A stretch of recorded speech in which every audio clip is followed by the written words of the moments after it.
Protect yourself now. This gang will force you off your Harley Davidson.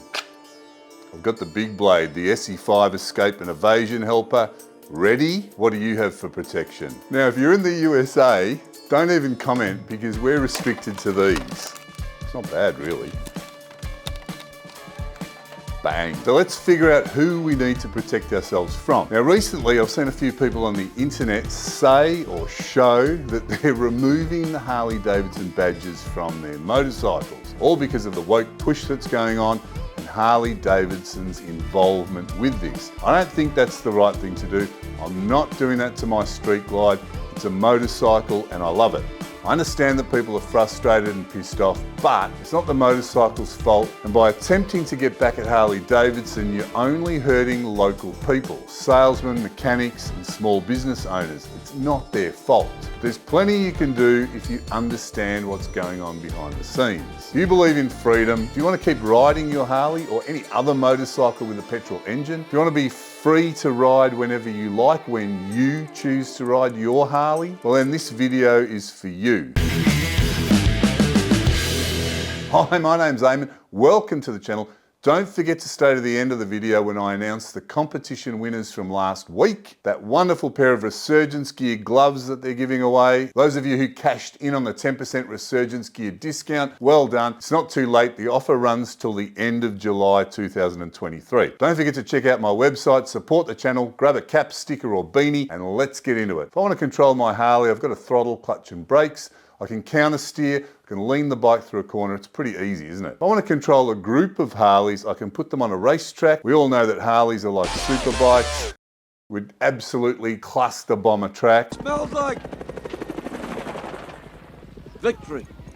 On the racetrack, I can wave flags to start and finish a race. I can have pit owners send instructions to riders, and I can have rules that penalise riders if they break them. That would give them incentives to do as I say, follow the rules. Can't get all the Harleys in the world and their riders to cooperate and come to my track. But if I had the resources, I could offer prizes to the race winners. I could waive fees, I could make petrol and parts prices close to nothing. I could also do the opposite and discourage them by raising petrol prices and taking away prizes. In fact, I bet if I fined them just for turning up, not many would come to the track at all. I could exert control if I had the clout. Control, where have I seen something similar? Energy prices skyrocketing, parts delays, gas pipelines, food processing, plant fires, mysterious diseases, individuals buying up farmland, wars when country leaders want to change currency, ownership of major public companies by 3 particular entities, social media censorship. Who knows? It's got to be a conspiracy theory. It couldn't be true. So let's move on before my tinfoil hat fries my brain. One of the interesting things about electric vehicles is that you control them via software and a user interface. What you might not have thought of yet is that someone else can control access to your vehicle if they've got access to the software. Push in the world is for electric everything. Harley released an electric motorcycle. They were very early to the party, old news. But think about it. Who would be the last customers in the world to want electric vehicles? That's us, Harley Davidson owners who love the sound of their V-twin air-cooled engines. Why would Harley Davidson do this? I want to bring to your attention 2 seemingly unrelated things which are pretty interesting. They're also going to have a future bearing on your ability to ride your motorcycle. Now the first thing is Mercedes-Benz charges a subscription fee to unlock acceleration and other features in their electric cars. Think about that. You buy a car, a reasonably expensive car, and some of the features which are already in the car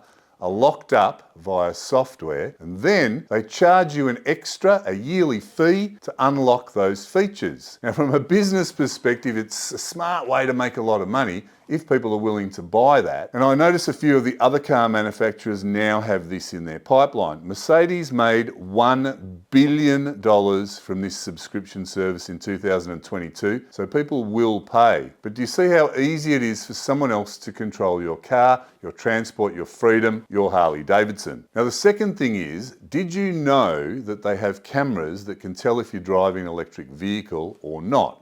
It works on detecting emissions. In London, they have ultra-low emission zones, And if you enter the zone in a non-electric vehicle, you're slugged a fee like a toll. Now this isn't popular, and some new superheroes have emerged from the ashes. They're protecting citizens' rights by creatively influencing the London mayor's draconian measures. Coincidentally, the Mayor of London has indirect links to other people I'm about to mention in this video and the organisations they frequent. It's a club. You see the can of worms opening? Do you see how easy control will become? Electricity is interesting. Who's got a smart meter in their home? If you've got a smart meter in your home, you'll know that the electricity company can monitor this and control it from their office. Think about the implications for that for your transport and put that together with what's happened across the world in the last few years. Do we like freedom? Harley Davidson's caught up in a larger problem. There's a gang attacking all of us, and if we don't stand up, soon you and I will be forced onto electric vehicles, and our movements are going to be controlled based on how much energy we've consumed for the week. All about energy consumption. Now this is going to be based on a score deemed important by people who are pretending it's for your benefit. Eat 3 steaks? Oh no, you're over your quota for the week, stay home. Visit your mate Jimmy, the software's going to track where you go. We don't like Jimmy, points deducted, no steak this week. It's not Harley Davidson's fault. The so-called woke agenda is being pushed onto them. I'll add a little more that I left out of the last video on this subject. Remember I explained how a public company like Harley Davidson is owned by shareholders like many of the other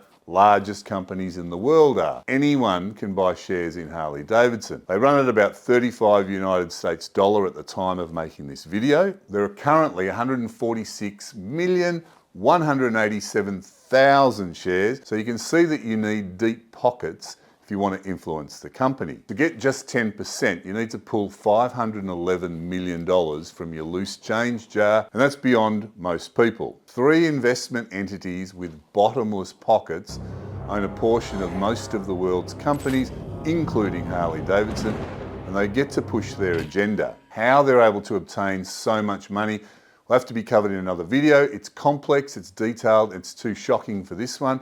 So subscribe and hit the bell so you know when my videos come out. The controlling gang and the investment companies that front them have some interesting ideology that I covered in my video on that subject. The way they enforce their ideology is with the carrot and stick approach. They run a point scoring system for companies. It's that simple. Score points for things like diversity of board members and many other woke policies like we've been seeing all across the world, including with Harley Davidson. If you get a high score, the money flows to your organisation, lose points and the money goes somewhere else. I mean the investor money that supports the share price, which in turn keeps the executives employed.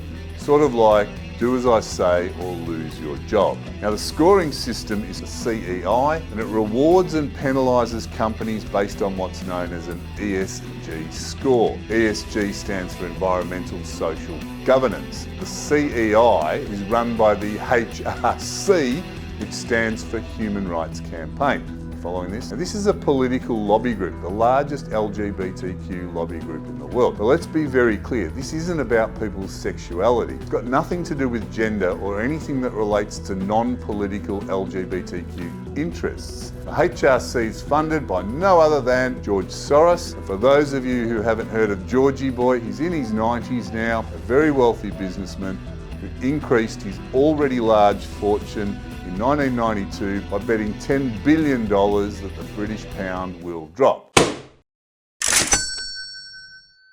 Now that's a cool move that many other people also made. He just did it with a larger wad of cash. Now he's got more money than most countries in the world, literally. George is hailed as a hero philanthropist because he gives away so much money to charity. We're talking upward of $30 billion. But if you look closer, he does the same thing that Billy Boy and a few others that control the world do. He gives his money to his own charity, a charity that he controls and has full use of. For those of you who are employees and not familiar with the corporate rules, this is called a tax deduction, and the money goes from his left pocket to his right pocket. Interestingly, if we follow the money trail, funds going from his controlled organisations seem to pop up in all the hotspot political events. It's always amazed me how pallets of bricks magically appear at violent protests. You might be amazed at how professional protesters can afford to travel the countryside and appear to support lots of different but secretly aligned causes. I wonder if someone pays them to agitate crowds.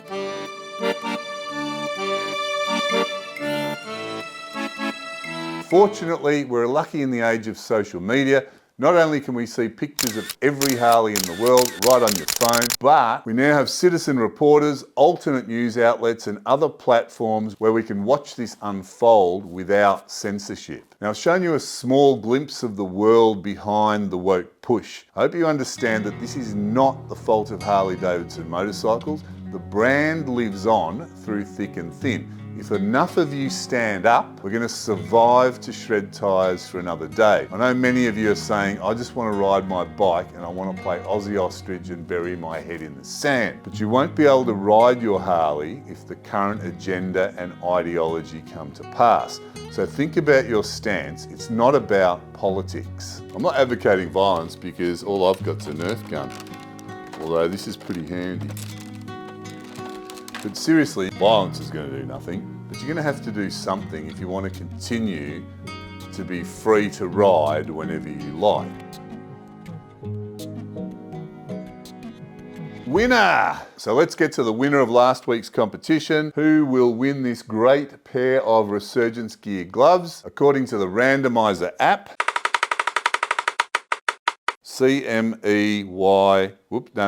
CME Yummy 1972, if that's how you pronounce it. You need to contact me on the website oldnotdead.club. We'll work out the details of getting these gloves to you, no matter where you are in the world. If you like this video, you might want to dive into the deeper reasons behind the push in my video, Harley Davidson's being forced to go woke. And as always, help the channel with a like and subscribe, even comment. It's free to subscribe. Grab some supporter gear at my website. Stay fit and healthy. Thanks for watching, and I'll see you on the next video.